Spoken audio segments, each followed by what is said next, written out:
Many leaders of the world today speak peace, but truthfully, war is in their hearts.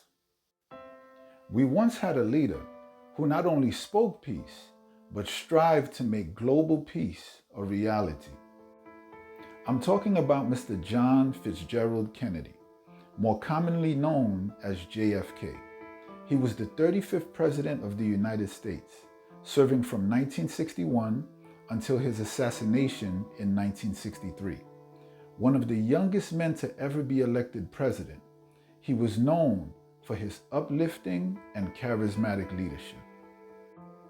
President Kennedy's inaugural address, which he gave on January 20th, 1961, is considered to be one of the best in presidential history.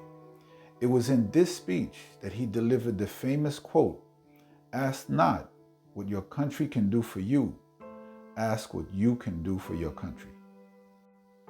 Kennedy is known for that speech and that quote.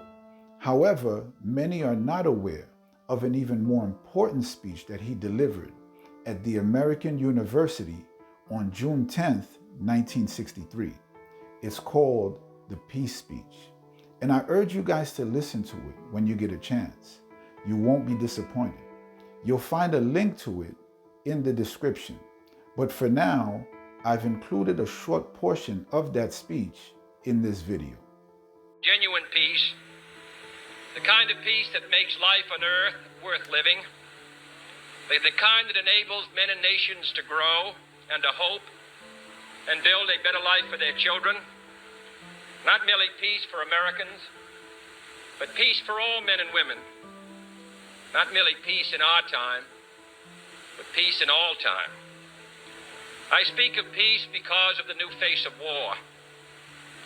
Total war makes no sense in an age where great powers can maintain large and relatively invulnerable nuclear forces and refuse to surrender without resort to those forces. It makes no sense in an age where a single nuclear weapon contains almost 10 times the explosive force delivered by all the Allied air forces in the Second World War. When you hear that speech in its entirety, you'll find that it's as relevant today as it was in 1963 when he delivered it. One of President Kennedy's major accomplishments was his masterful handling of the Cuban Missile Crisis, which helped us to avert nuclear war in 1962.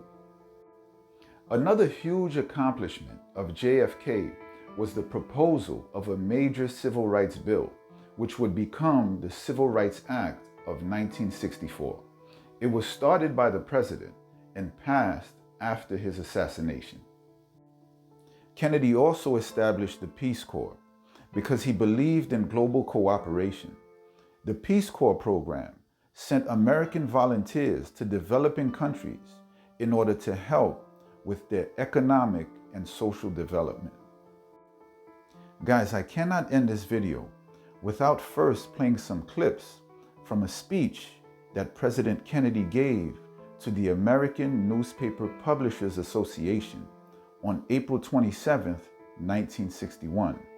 In that speech, he mentions secret societies and warned against the dangers of too much secrecy and concealment.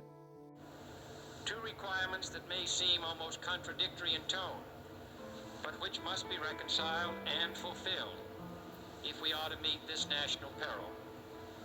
I refer first to the need for far greater public information, and second, to the need for far greater official secrecy.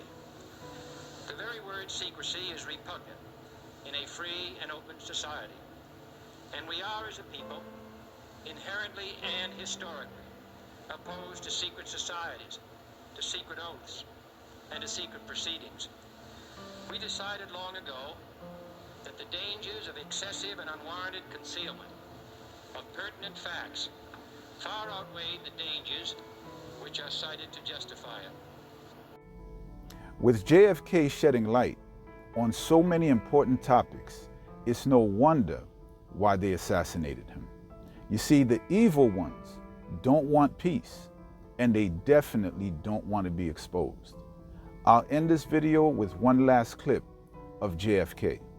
As always, thanks for watching, and God bless. If you are awaiting a finding of clear and present danger, then I can only say that the danger has never been more clear, and its presence has never been more imminent. It requires a change in outlook, a change in tactics, a change in missions by the government, by the people, by every businessman or labor leader, and by every newspaper.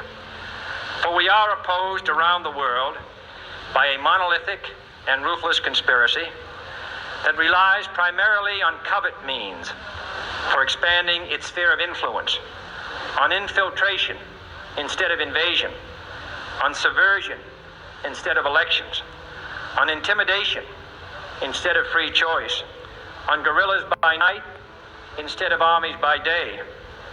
It is a system which has conscripted vast human and material resources into the building of a tightly knit, highly efficient machine that combines military, diplomatic, intelligence, economic, scientific, and political operations. Its preparations are concealed, not published. Its mistakes are buried, not headlined. Its dissenters are silenced, not praised. No expenditure is questioned, no rumor is printed, no secret is revealed. It conducts the Cold War, in short, with a wartime discipline no democracy would ever hope or wish to match.